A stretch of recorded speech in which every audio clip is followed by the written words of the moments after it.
Eu vou começar a leitura de novo, tá bom? Terceiro trabalho, a colheita dos pomos de ouro de Hespérides. Pomo é uma outra nomenclatura para maçã em italiano.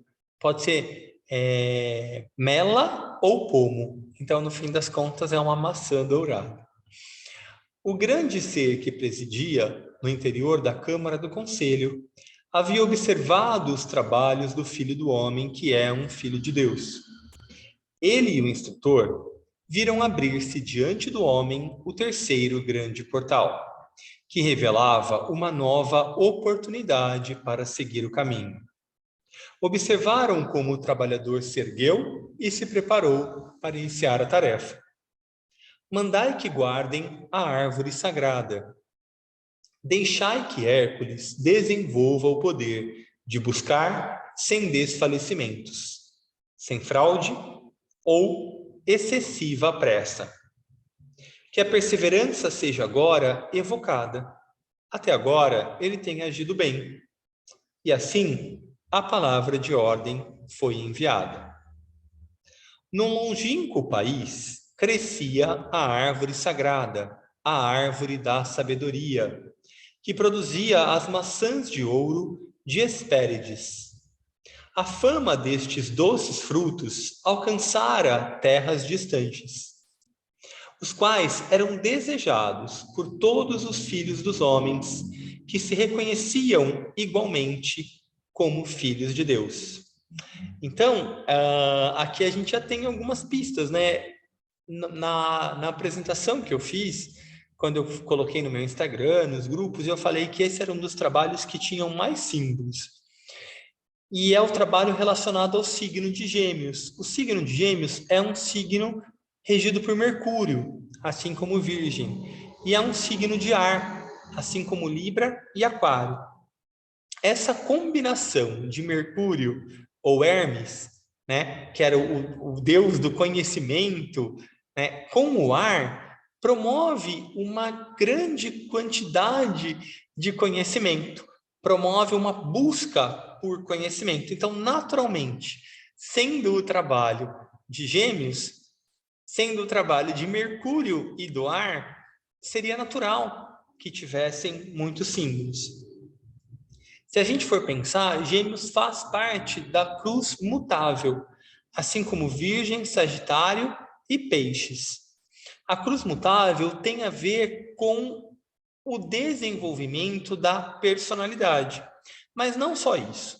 Tem a ver também com a expressão, com a exteriorização do plano espiritual. Então, se a gente tem, por exemplo, Áries, Câncer, Libra e Capricórnio com uma cruz cardinal, ou seja, aquela cruz que dá as direções, que está relacionada com o próprio espírito, com os grandes ciclos que movem, né, que vão mover a humanidade por longos tempos, a gente tem na cruz fixa de Leão, Aquário, Escorpião e Touro, a cruz discipular. Então, é aquela cruz que promove os grandes marcos na vida do discípulo.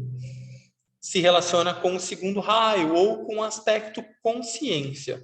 E a terceira cruz, ou cruz mutável, que é essa que nós estamos vendo, ela se relaciona com a exteriorização, com o terceiro aspecto, com aquilo que se expressa no plano material. Então, Gêmeos é o terceiro signo.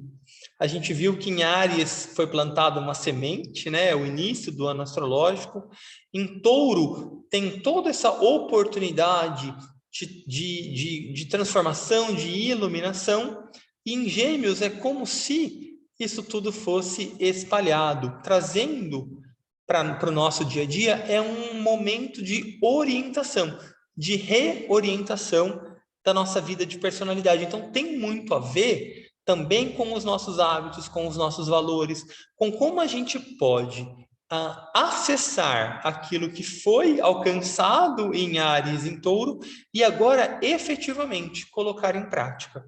Então, tem esse aspecto que é um pouco mais material, que é um pouco mais da vida do dia a dia. Então, é menos de alcance, contemplação, e é mais trazer mesmo para a aplicação, para a transformação da nossa vida aqui, como a gente está hoje. E aí ele diz, né, que o Hércules tem que buscar uma árvore sagrada, que dá frutos sagrados. E ela é reconhecida por aqueles que são filhos de Deus e filhos dos homens. Todos nós somos filhos de Deus e filhos dos homens. Porém, quando a gente pensa no mito, no texto, a gente já está falando aqui daqueles que em alguma medida são aspirantes ou discípulos, daqueles que estão num ponto do caminho em que verdadeiramente estão buscando o desenvolvimento espiritual. Então, estão buscando comer desse fruto, dessa maçã sagrada.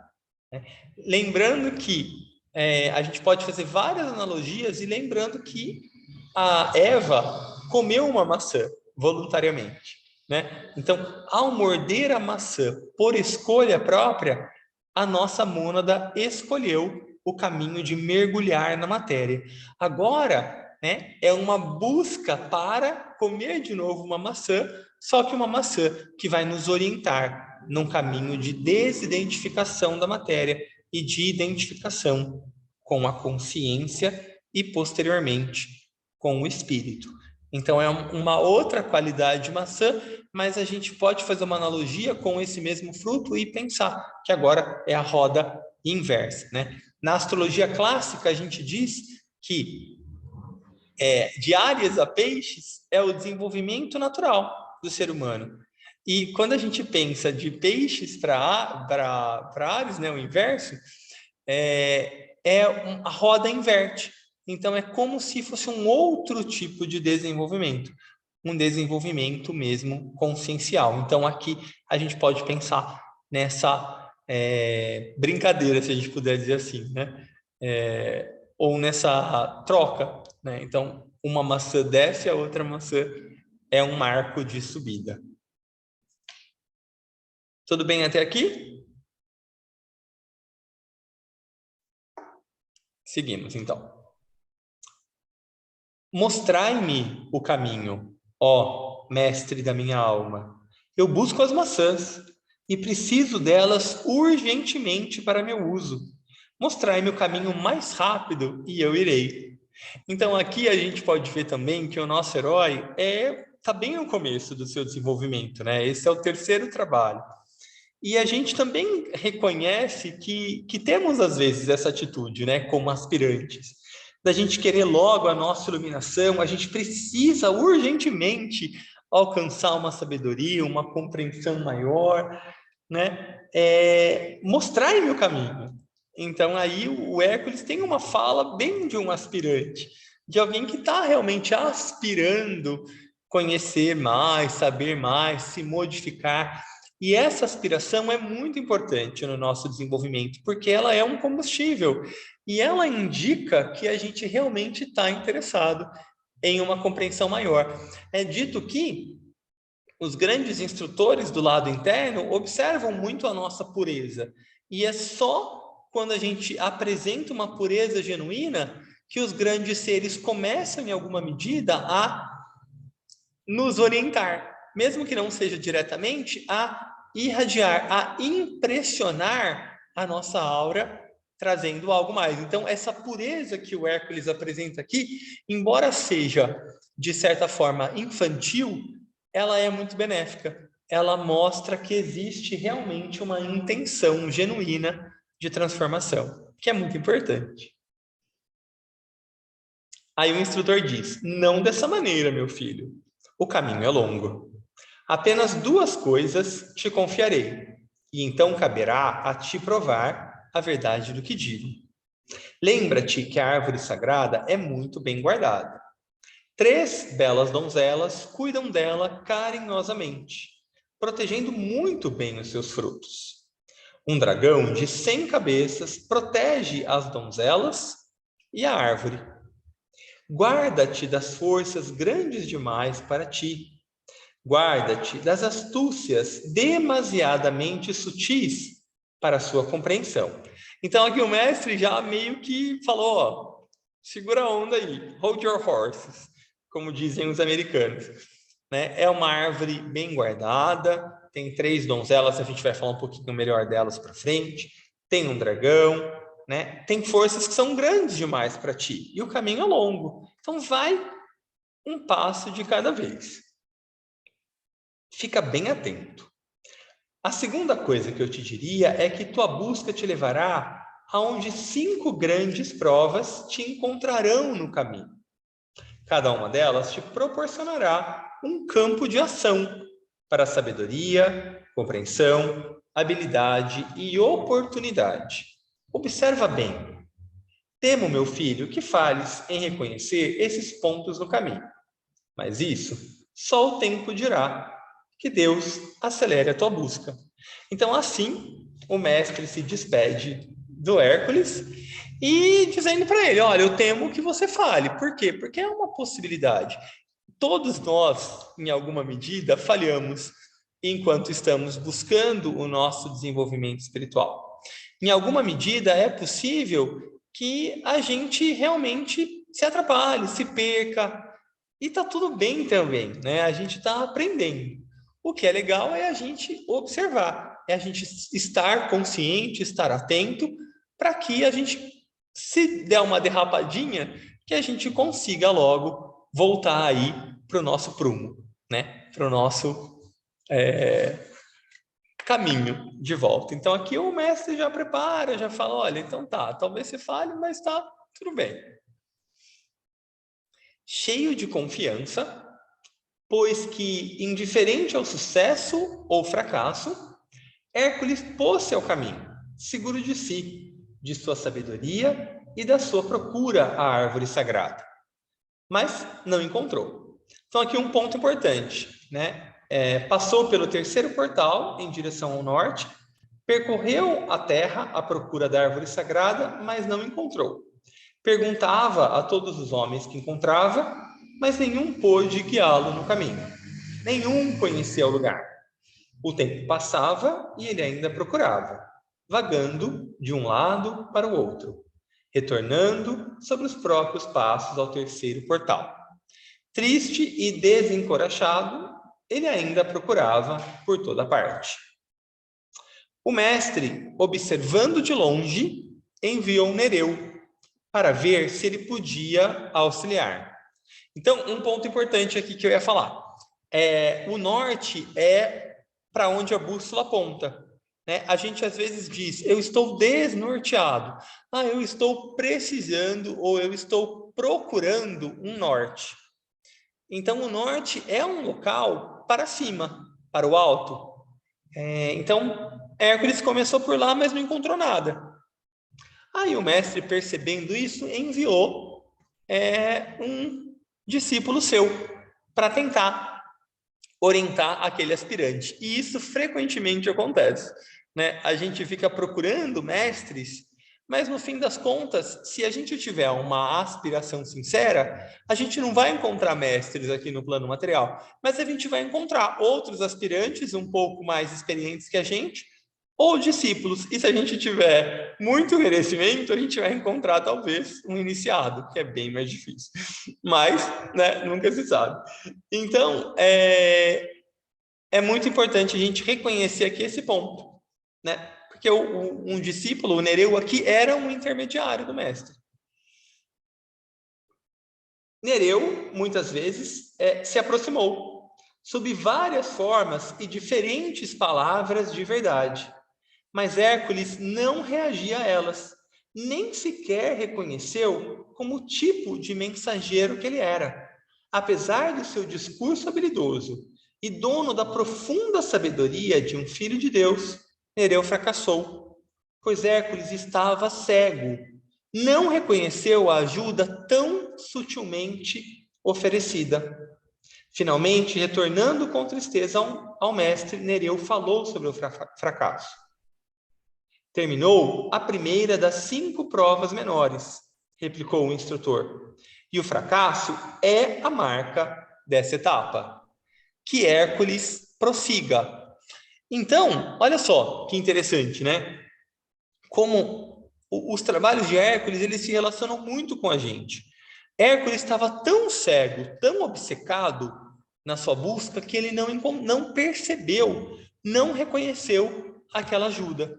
E quantas vezes isso não acontece com a gente, né? Da gente estar tão focado com aquilo que a gente acha que é a única possibilidade do caminho ou do desenvolvimento espiritual, que a gente não reconhece esse caminho, essas possibilidades que naturalmente chegam em nós. Por que que elas chegam para nós? Porque Hércules tinha aquela aspiração pura.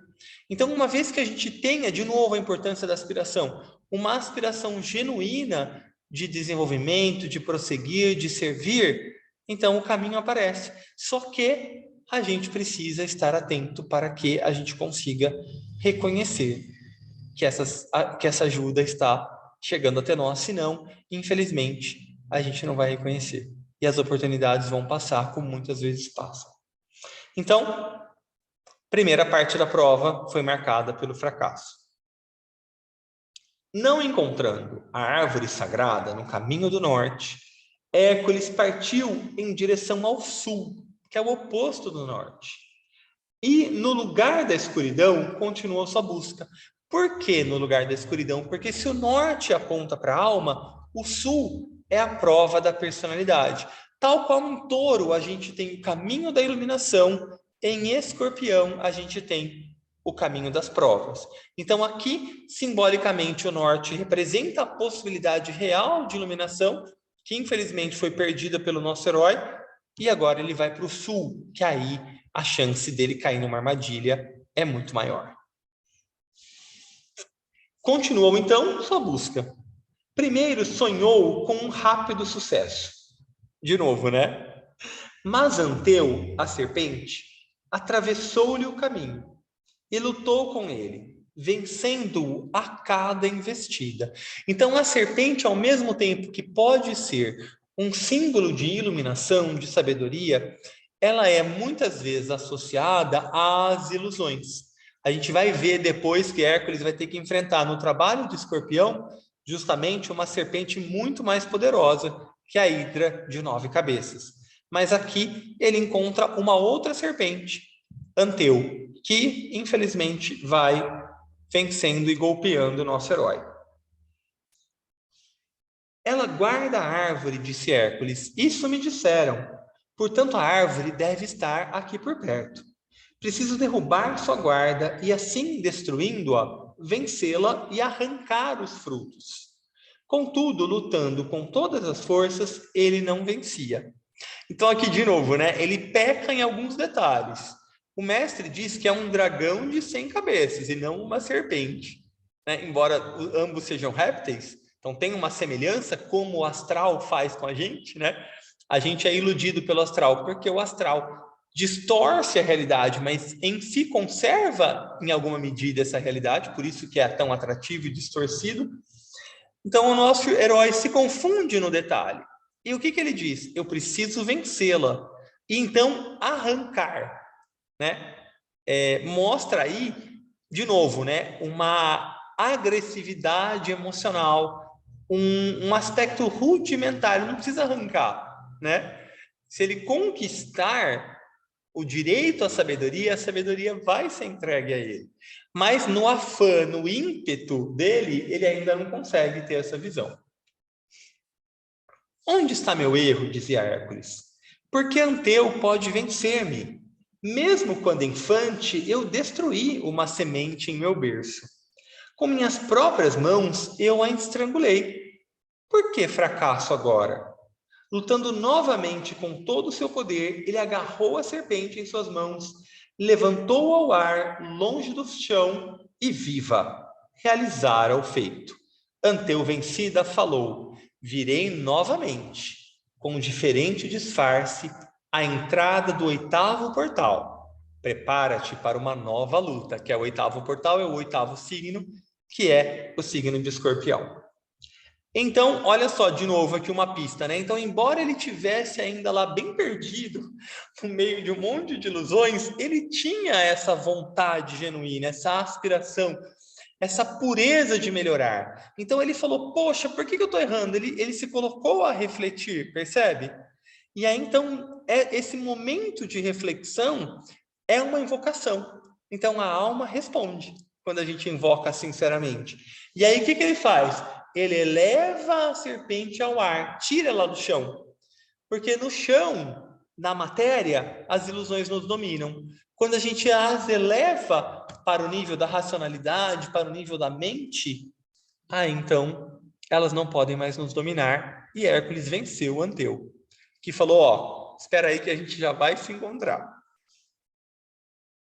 Olhando de longe, o instrutor viu tudo o que acontecera e, relatando o feito ao ser que presidia dentro da Câmara do Conselho, disse: terminou a segunda prova e o perigo foi vencido.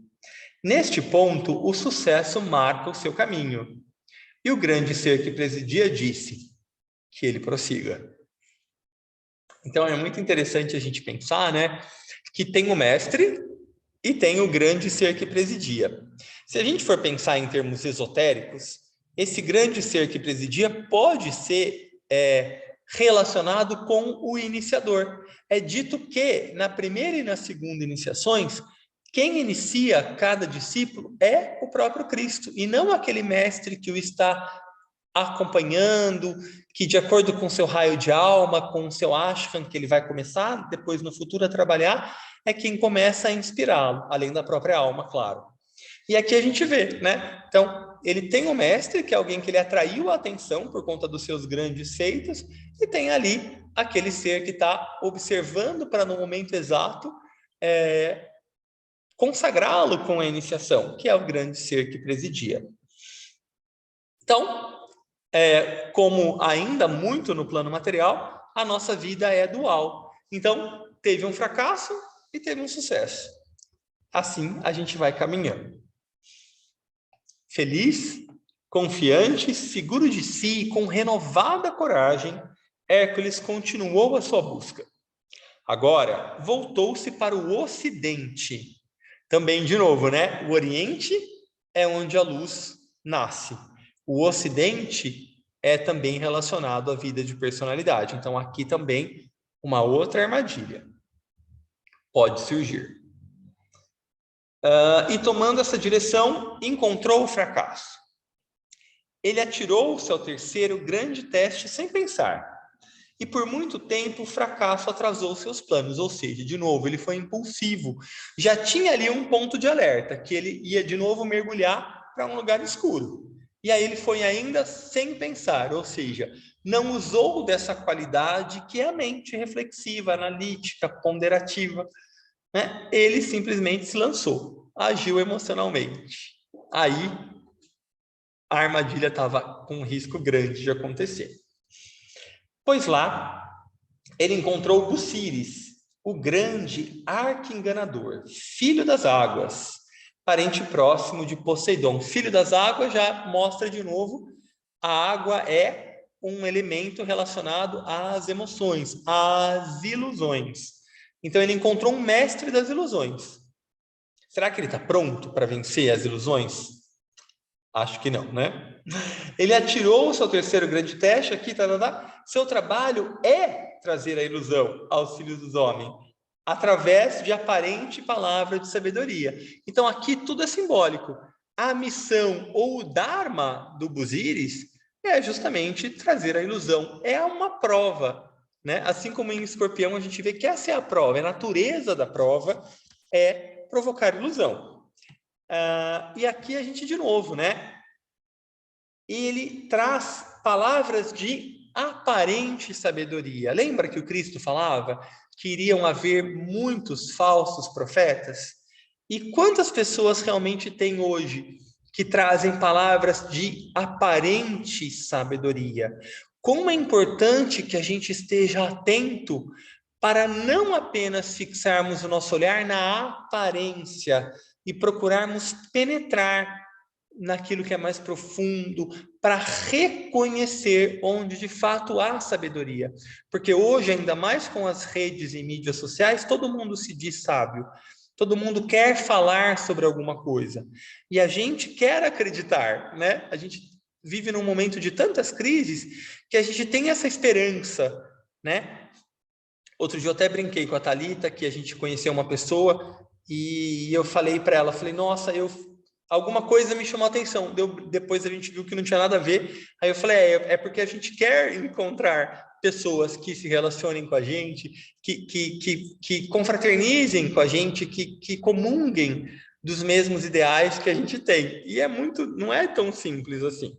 Então aqui a gente precisa ter um olhar refinado, porque a gente vive num momento de grande ilusão e que a gente precisa saber a partir desse faro mesmo, né? Dessa percepção mais aguçada, o que tem sabedoria mesmo e o que se reveste de sabedoria, mas no fim das contas não tem. E o nosso herói, infelizmente, vai cair nessa prova, como a gente vai ver aqui. Ele afirma conhecer a verdade e rapidamente eles acreditam. Ele diz belas palavras: eu sou o mestre, a mim é dado o conhecimento da verdade e do sacrifício por mim. Aceita o meu modo de vida. Só eu sei, ninguém mais. A minha verdade é a correta. Qualquer outra verdade é errônea e falsa. Atenta para minhas palavras, fica comigo e salva-te. Quanto que não tem disso, né, gente?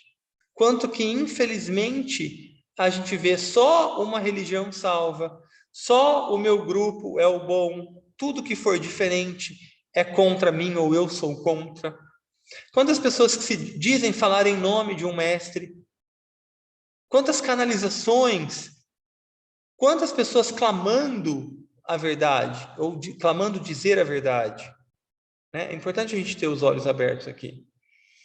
E Hércules obedeceu, porque, claro, a gente quer acreditar. E a cada dia enfraquecia em seu anterior caminho, não mais procurando a árvore sagrada. Então ele deixou a busca que ele mais queria, aquela aspiração que ele mais desejava, porque ele começou a dedicar a sua devoção a uma pessoa. E a gente faz isso às vezes. A gente devota a nossa atenção, o nosso tempo, a nossa energia para pessoas ou obras ou ideias que muitas vezes não estão revestidas de sabedoria. São apenas um verniz. Então a gente precisa ficar muito atento a isso. Sua força foi se minando. Ele amava, adorava Busíris e aceitava tudo o que ele dizia. Tornou-se cada vez mais fraco, até que chegou o dia em que seu amado mestre, o Busíris, o amarrou a um altar e lá o manteve por um ano inteiro. Olha que simbólico, esse ano do Hércules às vezes é uma encarnação nossa. Então, às vezes a pessoa, ou nós, possivelmente passamos encarnações anteriores devotados a falsos profetas, ou a ideias, ou a crenças limitadoras.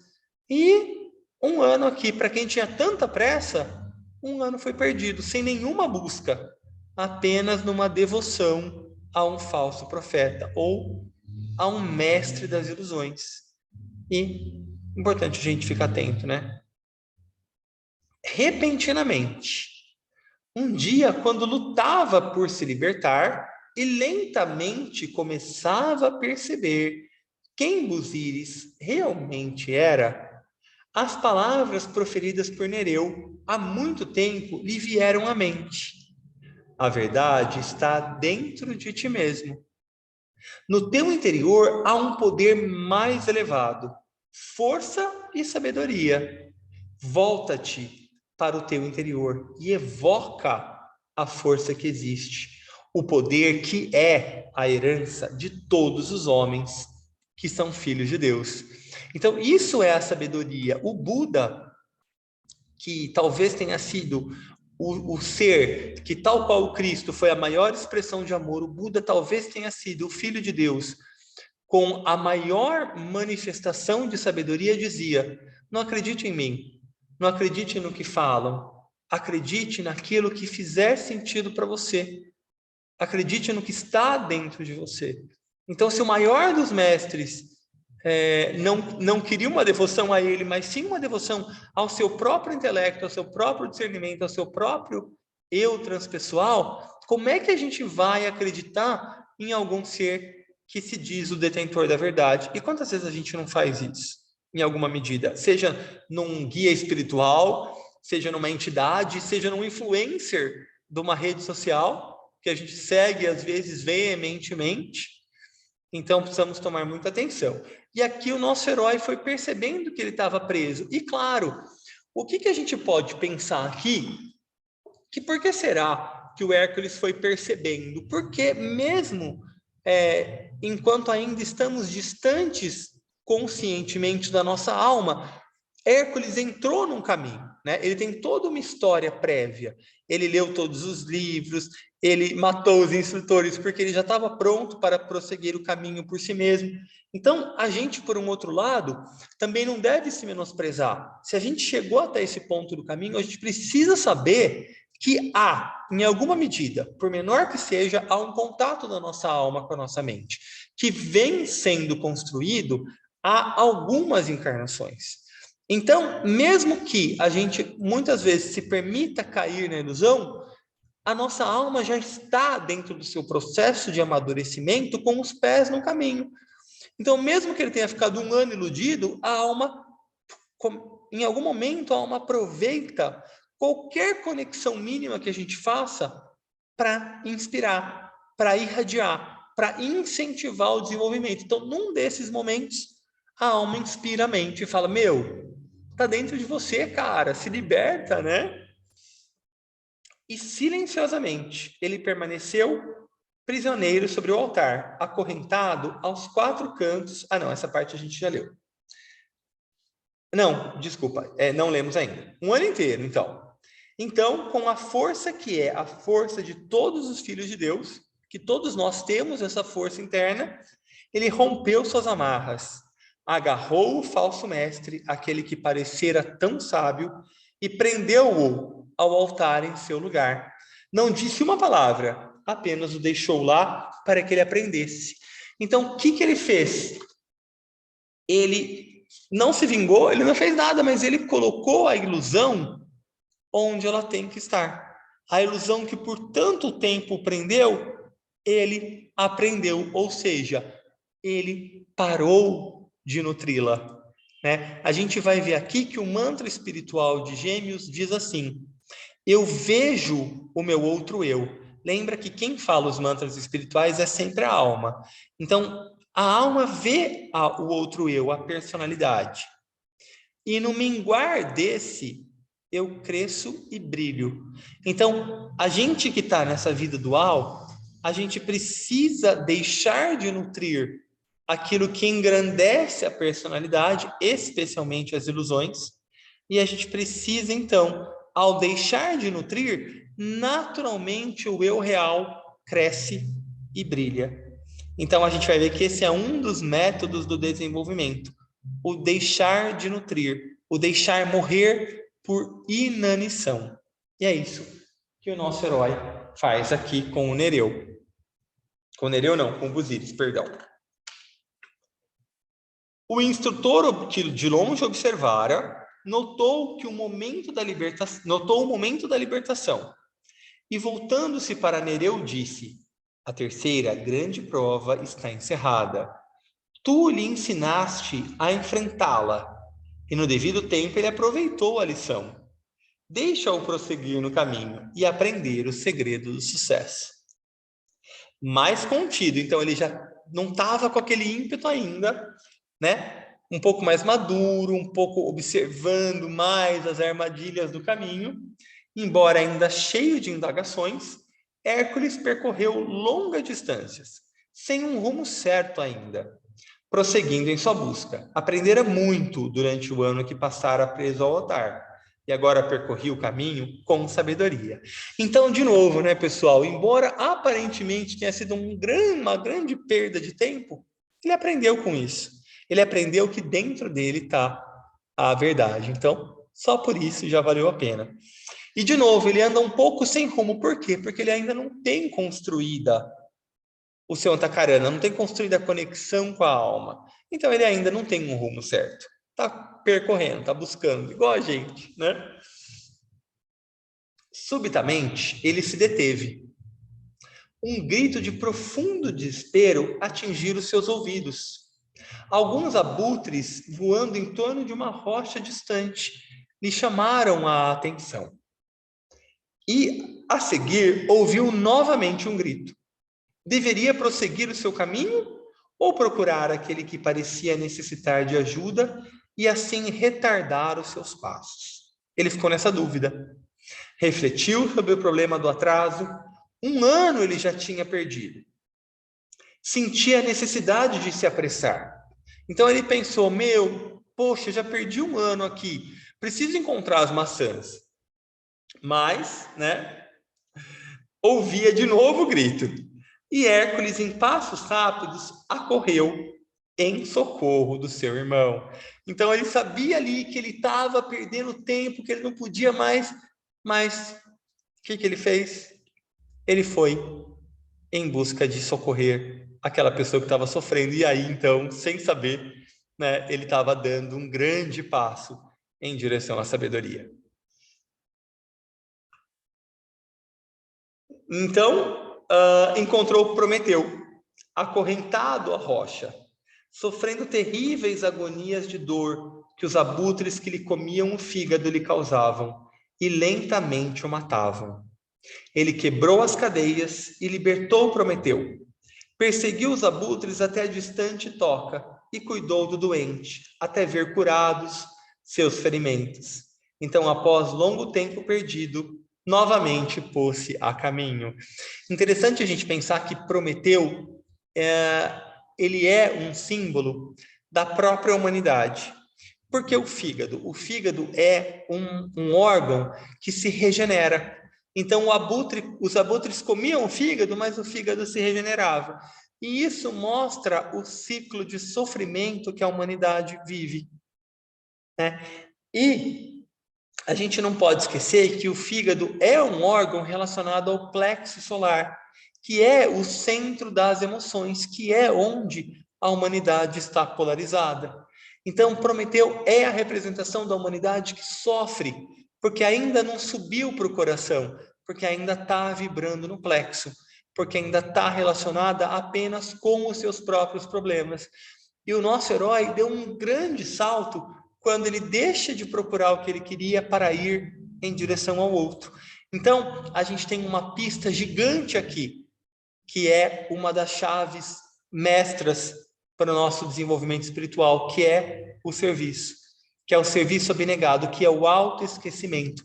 Quando eu me esqueço de mim e vou em direção ao outro, é aquilo que o antigo comentário diz.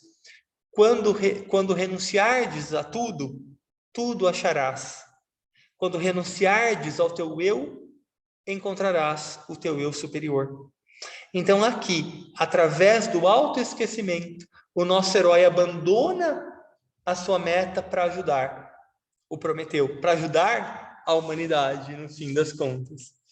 E aí, então, ele pôs-se a caminho. E o mestre, que de longe observara, falou ao discípulo que se dedicava à busca essas claras palavras, as primeiras palavras a ele dirigidas, desde que encetara sua busca. Então, até então, o mestre não tinha se dirigido ao Hércules.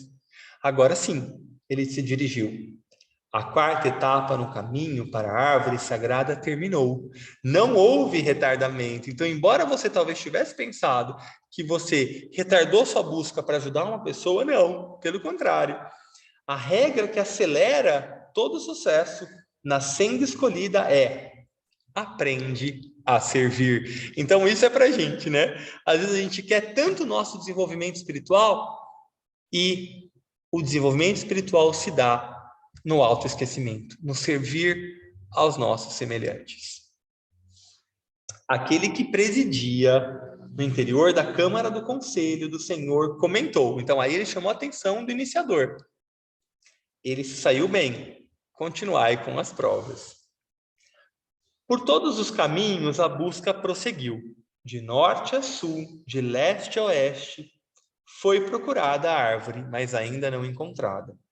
Até que um dia, esgotado pelo medo e pela longa viagem, ele ouviu de um peregrino que passava o caminho rumores de que, perto de uma montanha distante, a árvore seria encontrada. a primeira afirmação verdadeira que lhe fora feita até então. Assim, ele retrocedeu sobre seus passos em direção às altas montanhas do leste. Então, aqui uma pista de novo. O leste, lembra? É onde nasce a luz. É para lá que a gente se dirige. Por isso que quando a gente medita, a gente sempre medita em direção ou fitando o leste. Porque simbolicamente é no sentido da busca pela luz, pelo nosso eu superior. E por que numa montanha? Porque a montanha se assemelha a um triângulo, né? A montanha, quando você está na base dela, você não enxerga o outro lado. Então você tende a crer que a sua visão, o seu ponto de visão é o único verdadeiro, tanto de quem está nesse lado quanto de quem está no outro lado da base. A montanha, em sua base, representa o nosso mundo dual, o mundo de dia e noite, certo e errado, bem e mal, homem e mulher, de todas essas dualidades que, no fim das contas, são opostos polares.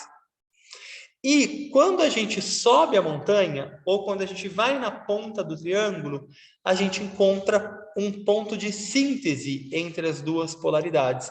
A gente encontra um ponto de visão onde a gente pode enxergar que, no fim das contas, as duas bases da montanha têm o seu lado de razão, têm o seu ponto, como dizem os americanos, né? You have a point. E, no fim das contas, o que significa subir a montanha? Significa justamente o desenvolvimento do caminho do desapego. Eu vou me desapegando das minhas crenças, das minhas visões, né, das minhas ilusões, das minhas verdades veementes, para buscar uma verdade maior, mais abrangente, mais ampla.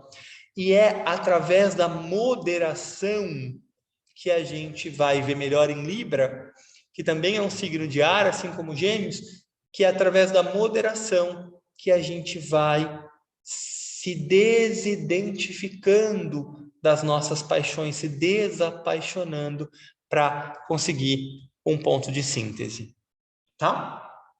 Então, umas pistas interessantes aqui do caminho.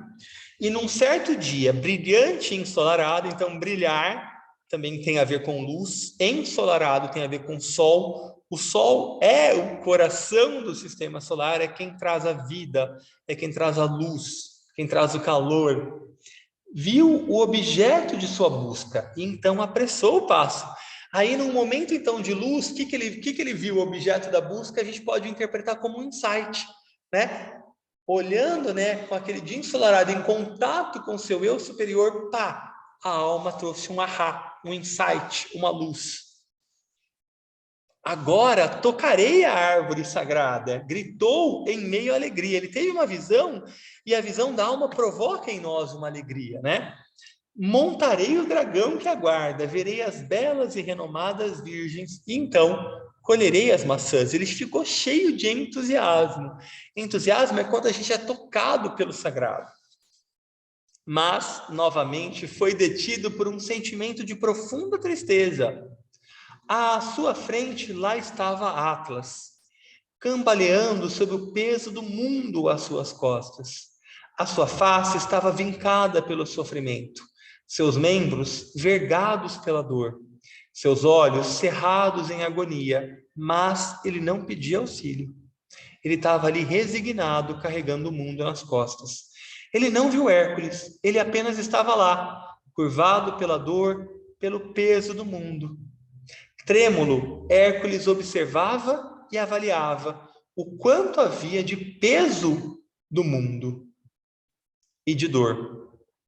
Hércules, então, esqueceu a sua busca. Ele nem titubeou, percebe? Antes, quando ele ouviu os gritos do Prometeu, ele ainda titubeou. Ele falou, meu Deus, o que eu faço? Eu estou atrasado, mas tem uma pessoa precisando de ajuda. Aqui não, ele nem titubeou, ele foi. A árvore sagrada e as maçãs desapareceram da sua mente. E ele só pensava em como ajudar o gigante. E isso sem demora. Ele correu e animadamente retirou a carga dos ombros do seu irmão. Passou-a para suas próprias costas, suportando ele mesmo a carga do mundo.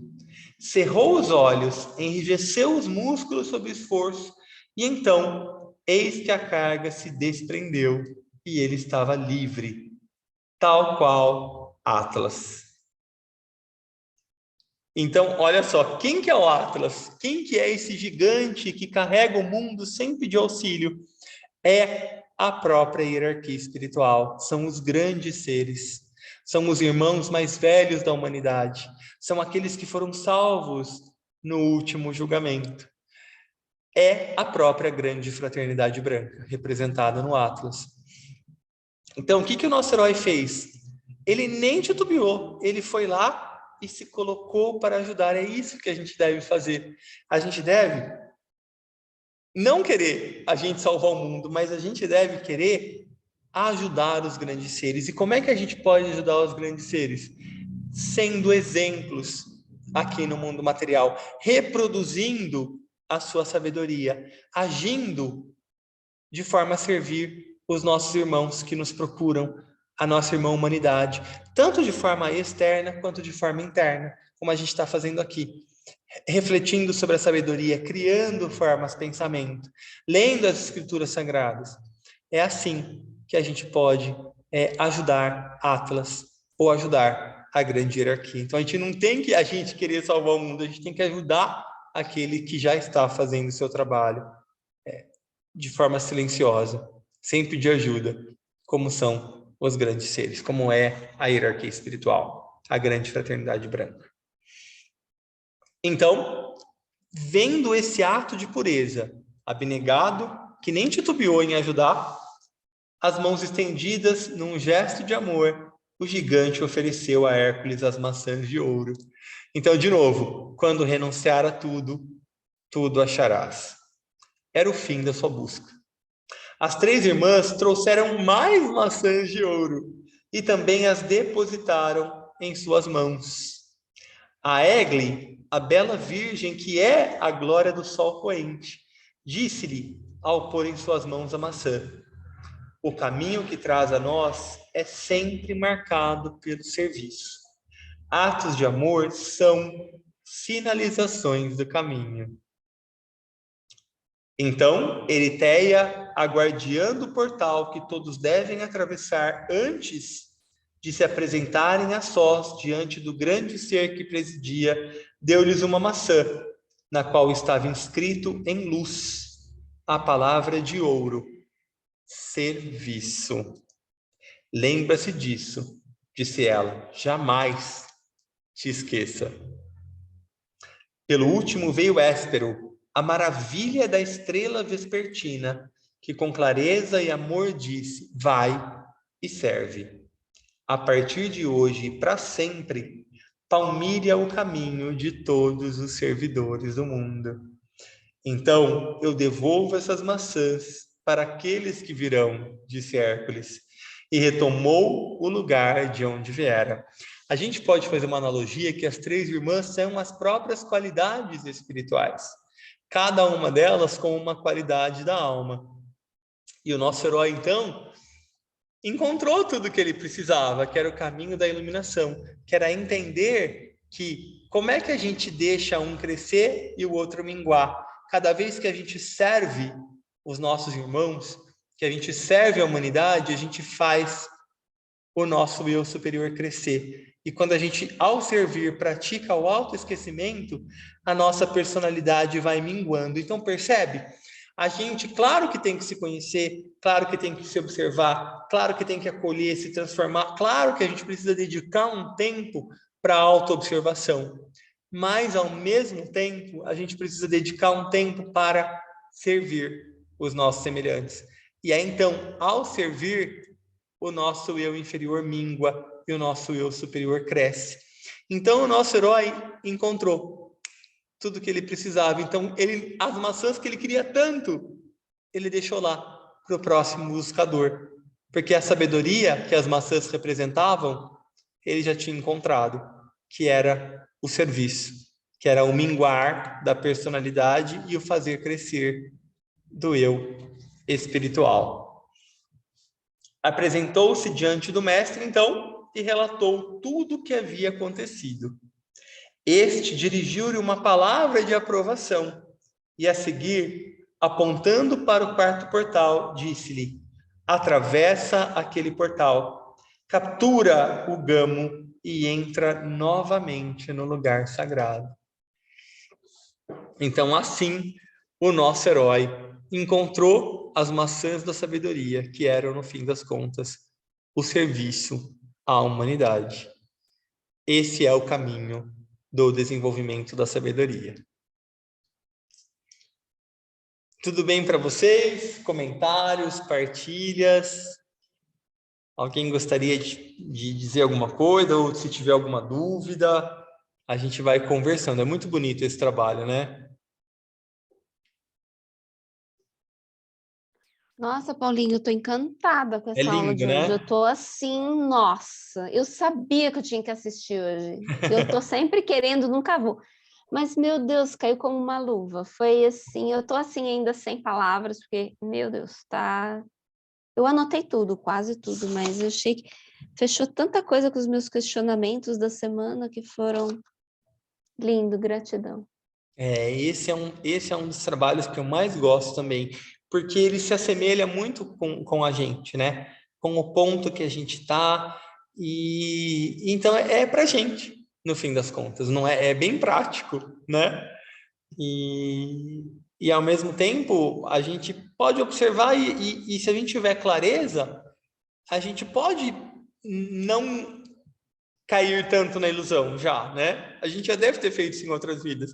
Então a gente está um pouquinho mais desperto nessa encarnação, mas ainda assim a gente precisa manter o olhar, porque a serpente se disfarça de diversas formas, né? O Busíris ali, o mestre das ilusões, ele se disfarça de diversas formas, em várias áreas do nosso desenvolvimento, não só na espiritual. Então a gente precisa estar sempre muito atento e dedicar um tempinho aí, né, para o serviço aos nossos semelhantes.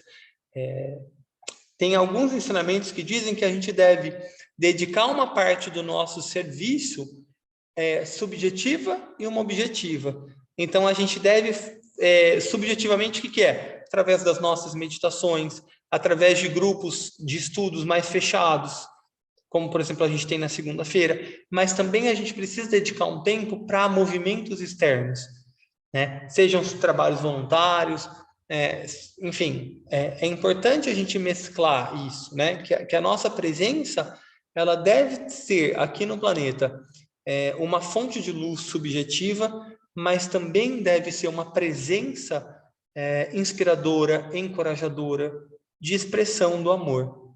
Então, são pontos aí que a gente precisa sempre manter na consciência, né?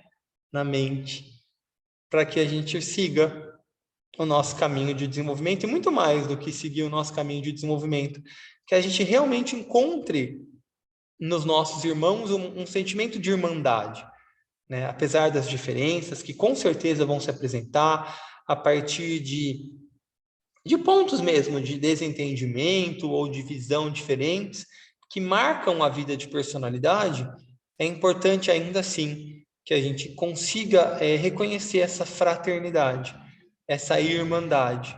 E aí então a gente perceba que eu não tenho como ser plenamente feliz se tem irmãos meus passando fome, com dor, com doença. Então a nossa vida deve ser tal qual a do nosso herói Hércules, tanto um alívio para o Prometeu, para a humanidade, quanto um auxílio para o peso do mundo do Atlas, porque no fim das contas a nossa alma pertence à alma planetária, que é a hierarquia espiritual. A gente só está momentaneamente inconsciente dessa realidade que é a existência da alma una e do nosso pertencimento a essa alma una. Então, a gente não pode se esquecer disso.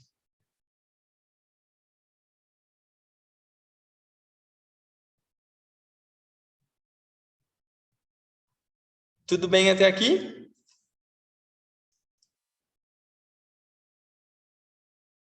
Tudo ótimo. Mais alguma dúvida? Algum comentário?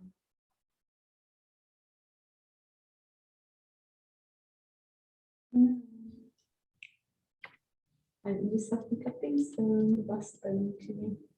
É muito bonito o trabalho deles, né? É lindo. faz a gente refletir bastante e não perder o foco. Que, assim, é bem, como diria, é um trabalho de dia a dia mesmo, né? A gente não pode perder isso de vista. É bem prático, né?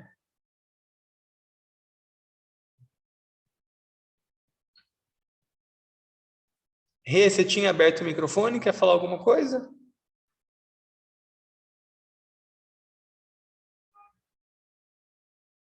Não? Eu vou falar um pouquinho, então. O signo de Gêmeos, ele é um signo que entrega para o planeta, segundo o raio, as energias do amor e sabedoria, que se relacionam muito com o servir, né, com esse sentimento de fraternidade, de unidade, de irmandade. O signo de Gêmeos é regido por Mercúrio e é regido por Vênus também, que como a gente, na astrologia clássica, associa Vênus como o planeta do amor, mas na astrologia esotérica ele é um planeta bastante mental, estrategista. Então, se por um lado Mercúrio é um planeta de ficar pulando, né, que é regido pelo quarto raio, então tem a ver com os pares de opostos, hora está aqui, hora está lá, com um trânsito rápido e muitas vezes inconsciente, né? Vênus já dá um direcionamento mais específico, uma estratégia, um aprofundamento. Então, a gente pode ver que Gêmeos, no Sol de personalidade, ainda tem essa manifestação mais errática, né? Mais infantil. E no ascendente, ele já traz um olhar mais aprofundado, mais diretivo, que é quando o ascendente... no ascendente, quem rege é o planeta esotérico e não o planeta exotérico. A gente também não pode esquecer que a gente está no terceiro grande festival. Primeiro festival de Áries se relaciona com a Páscoa, segundo festival de Touro se relaciona com Vesak, e o terceiro festival de Gêmeos se relaciona com o festival da humanidade, ou o festival da boa vontade, ou também chamado do Festival do Cristo. Então, o que acontece nessa lua cheia do signo de Gêmeos? É o terceiro grande festival, ou seja, então é aquela lua cheia que tem 5 dias, o dia mesmo que é o dia 14, os dias 13 e 12 como dias de preparação e 15 e 16 como dias de partilha, de exteriorização, de manifestação. Então, a gente está fazendo antes, né? Hoje é dia 10. Então, a nossa reflexão aqui também tem como objetivo contribuir com a humanidade, né? Com a gente, em alguma medida, criar essa forma de pensamento para que ela seja usada pelo Atlas, pelos grandes seres. Então, também é uma forma da gente ser tal qual Hércules aqui. A gente está sendo tal qual Hércules, contribuindo com os grandes seres. Mas a gente pode também contribuir de forma mais efetiva com as meditações, com as leituras ao longo dos dias do festival. É dito que nesse festival é como se o Cristo viesse ainda mais perto da humanidade.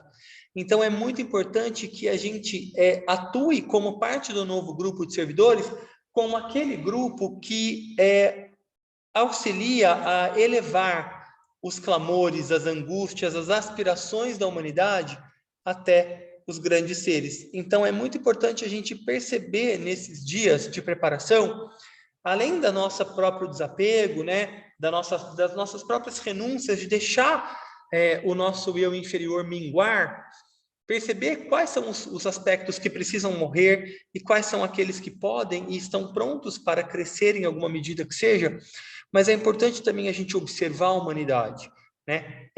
No campo político, no campo educacional, no campo econômico, no campo artístico, científico, religioso, das organizações, para a gente perceber onde que estão os obstáculos da humanidade, como é que está a humanidade em cada um desses pontos. Então, no momento dos dias de preparação, a gente se unir ao novo grupo e ajudar a fazer a ponte dessa aspiração para os grandes seres. Por quê? Porque daí a resposta vem. É dito que, tal qual o Buda se aproxima mais da humanidade no Festival de Vesak, o Cristo se expressa nos planos materiais com mais potência no Festival de Gêmeos, no Festival da Humanidade. Porque o Cristo se vê como parte dessa humanidade. Só que uma humanidade mais elevada. Então, é um festival de muita importância. Ele é também chamado de o Dia da Invocação. Então, é o momento em que o Cristo entoa a grande invocação. Por isso que é muito importante a gente também entoar a grande invocação nos dias do festival, para a gente se unificar com essa presença amorosa do Cristo, a gente perceber que o Cristo está aqui perto. É importante, de novo, a gente lembrar, a gente já falou isso em Vesak, mas a gente está no ano de 2022 e a gente sabe que sempre no ano 25 de cada século a hierarquia se aproxima para o seu conselho. Então, a gente está aí praticamente na borda desse momento. Então, são períodos da humanidade em que a crise se intensifica, justamente como também uma forma de invocação da humanidade por ajuda. Então, se a gente puder contribuir com isso conscientemente, a gente vai conseguir ajudar nessa demanda invocativa sem que haja tanto sofrimento da humanidade. Então, também é muito importante a gente enxergar esse Festival de Gêmeos com tudo isso que a gente viu aqui, do trabalho de Hércules, com o minguar e o crescer, mas principalmente como um dia de demanda da humanidade, como o festival da própria humanidade, e também como a resposta desse grande ser que hoje é o guia da humanidade, que é quem ocupa o cargo de Bodhisattva, ou de instrutor do mundo, que é o Cristo. Como um dia foi Buda, como um dia foi Vyasa, da Índia, como um dia foi Shankacharya, como um dia foi o Hermes Trismegisto do Egito. Então, hoje, nesse momento que a gente vive, o Cristo, que tem o seu oculto nome de Maitreya, se aproxima com maior intensidade nesse festival. Então, que a gente reconheça a importância desse festival, que a gente reconheça o quanto a gente pode servir nesses dias. Era isso que eu tinha para compartilhar com vocês hoje. E queria saber se tem mais algum comentário, se tem alguma dúvida, alguma partilha.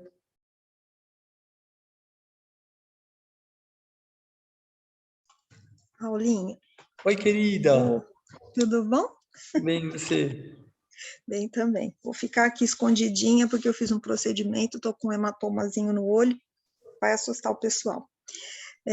Mas, assim, eu estava pensando aqui, óbvio, todo mundo sabe que a minha área maior de conhecimento e atuação são os florais, e o quanto hoje me remeteu à essência floral do oak, que é o carvalho, né, que é um dos 7 auxiliares, né, do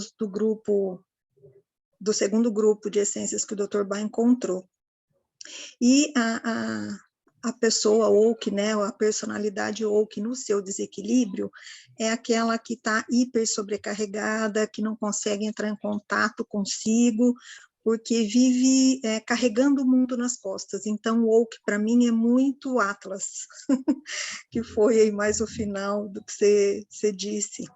E aí, aprofundando um pouquinho a questão do carvalho, ele, além de ser uma das 12 árvores de referência para os celtas, né, que eles têm o calendário lá das 12 árvores anuais, e o carvalho era onde havia o conselho, onde se reunia o conselho dos druidas, né, que são os, entre aspas, os mestres ou sacerdotes dos celtas, para tomar as decisões, né, para reger. Então, toda decisão era tomada pelos druidas num bosque de carvalho. E o carvalho, ele traz, você falou de Hermes Trismegisto, eu lembrei, ele tem, da mesma forma que ela é na parte externa, né, aqui na superfície terrestre, ela tem o mesmo tamanho nas suas raízes. Então, assim como em cima e embaixo, o oak traz muito essa representação para mim. E ele é a árvore que abriga todos, assim, mais de centenas e centenas de seres da natureza, né? Desde os besourinhos até os esquilos, o próprio homem, né? Quando você vê aí, dá para fazer quase que uma caverna no tronco de uma árvore centenária aí do oak, né? E na terapia floral, ela é a árvore que veio a serviço. Que legal. Ela está a serviço da humanidade. Então, ela acolhe, né, todos os seres que precisam dela, de uma forma compassiva, amorosa, que é isso que a essência vai tentar trabalhar quando a pessoa está em desequilíbrio, né? E quando a gente olha lá para a herança aí do Dr. Bach, para quem conhece um pouquinho das duas listas do Dr. Bach, onde ele trabalha de um lado os 12 curadores, os 7 auxiliares, e no outro lado as essências mais espiritualizadas, que são os 19 complementares, o Oak, ele está mais do lado que vai, como se diz assim, para os curadores mesmo, né, para descobrir a nossa essência, né, que o curador nada mais é do que nós aqui na Terra, né, essa alma, a que eu vim aqui. E é muito interessante porque ela está em oposição a uma outra árvore, que é a Hornbeam, que é o floral que traz energia, né, que quando a gente está cansado, desanimado, como estava o Atlas, né, ela que vem, a Hornbeam, é que vai energizar e trazer esse potencial para a gente ter forças para seguir o caminho. E também me remeteu muito quando você fala de Prometeu. Eu gosto muito de associar Prometeu à essência floral do Agrimony, que é um dos 12 curadores, né? O Agrimony é aquela pessoa que fica muito em estado eufórico, está tudo muito bem, tudo maravilhoso, né? E que tem a ver com o fígado, né? Porque a história da essência do Agrimony é isso, ela trabalha a questão das intoxicações, né? Das emoções tóxicas que a gente guarda no fígado. Então, achei, nossa, foi muito legal, né? Fazer essa correlação aí e transpor, né? Para como essas essências, como o Dr. Bach era um gênio, né, gente? Como ele foi iluminado e como ele conseguia buscar na natureza esses remédios para curar a nossa alma, né? Tratar, né? A nos ajudar a encontrar, de fato, a nossa alma, a nossa essência. Muito obrigada, viu? Achei muito lindo. Lindo, né? Ô Val, e você sabia que a essência que é relacionada ao signo de Gêmeos é o escleranthus, que é um pouco esse padrão, né? Se você quiser comentar um pouquinho para o pessoal sobre o escleranthus, aí eu também consigo fazer uma associação com o signo de Gêmeos. Quer falar um pouquinho do escleranthus? O escleranthus, ele também é um dos 12 curadores, e ele é uma plantinha muito, muito, muito, muito pitiquinha, é quase um matinho imperceptível, né? Ele não cresce, né? Uma planta que não cresce. Ele tem, assim, uma raiz muito superficial, um nódulozinho, e a partir desse nódulo ele vai se bifurcando, né? Ou para a direita, ou, assim, ele se bifurca em dois, para a direita e para a esquerda, né? E o escleranthus é aquela pessoa que vive muito na dúvida, muito prático, assim, eu uso a blusa verde ou amarela? Ele dá uma parada, né? O escleranthus é para aquela pessoa que não consegue achar o caminho, não consegue que é como tomar o uma nosso herói decisão. estava, né? Isso, No caminho do começo. Não sei se eu vou para a direita, para a esquerda, então o que pode gerar, né? Aquela sensação de tontura, de entorpecimento, a pessoa fica zonza, porque ele dá uma parada, né? Ou seja, ele não consegue seguir. O escleranthus é o floral que traz a gente para o nosso eixo, para o nosso centro, e que nos ajuda a seguir o caminho do meio, né? Porque a hora que ele vê uma bifurcação, ele fala para lá ou para cá, e não vai para lugar nenhum, né? Travou ali. Então, o escleranthus traz a gente para o centro, né? Eu vejo muito o escleranthus ajudando a gente como é que se diz? Fazer a ligação com Antacarana. Com certeza. Né? Ele vai e a subida trazer da montanha, né? Exatamente, a subida da montanha. Sai da base e vai achando o seu caminho, né? Vai te eixando. Para as pessoas com tontura, crise de labirintite, enjoo em viagens, né? No físico, É mais ou menos assim. E o esclerando é essa pessoa, né, que ele não consegue fazer a ação, né, não consegue se colocar a serviço, porque ele não consegue decidir, né, ele não sabe para onde ir. E é uma flor verdinha, né, ele é uma flor miudinha e ela é bem verdinha. Para mim, é a cor da cura, né? Que bonitinho. Era isso? Sim, super, obrigado. Obrigada. Eu acho que a gente pode fazer, então, a nossa meditação final. Legal, né, tá? A gente pode fazer, então, a nossa meditação final? Podemos, né? Procuremos, então, uma posição confortável. Façamos algumas respirações profundas e lentas.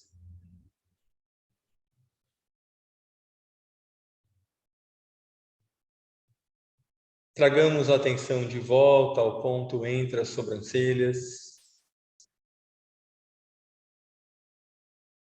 Reconstruamos o canal, o contato com o eu superior.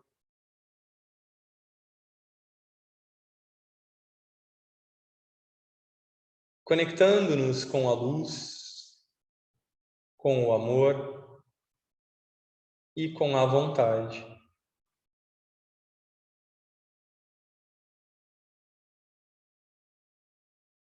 Nos reconectemos como grupo a partir do centro cardíaco, a partir do ágina, a partir do coronário.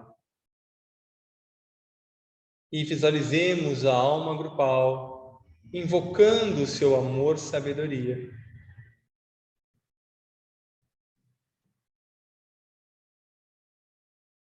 E por alguns instantes, nos coloquemos em silêncio contemplativo e invocativo ao amor, sabedoria da alma grupal.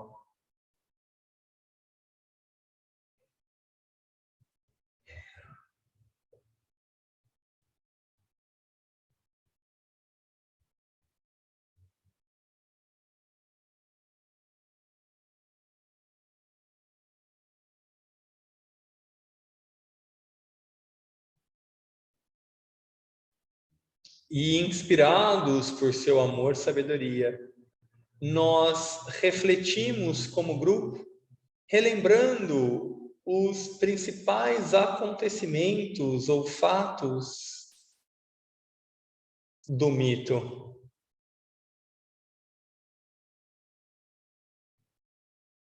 Como se reconstruíssemos a história a partir daquilo que consideramos mais importante ou relevante.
Então, nós oferecemos o produto da reflexão grupal ao Atlas, aos grandes seres, de modo que a reflexão do grupo possa, em alguma medida, ser aproveitada durante o Festival da Humanidade. E nós, então, nos desconectamos temporariamente destas formas de pensamento e vamos trazendo o olhar de volta à respiração, ao corpo físico, retomando o aqui e agora.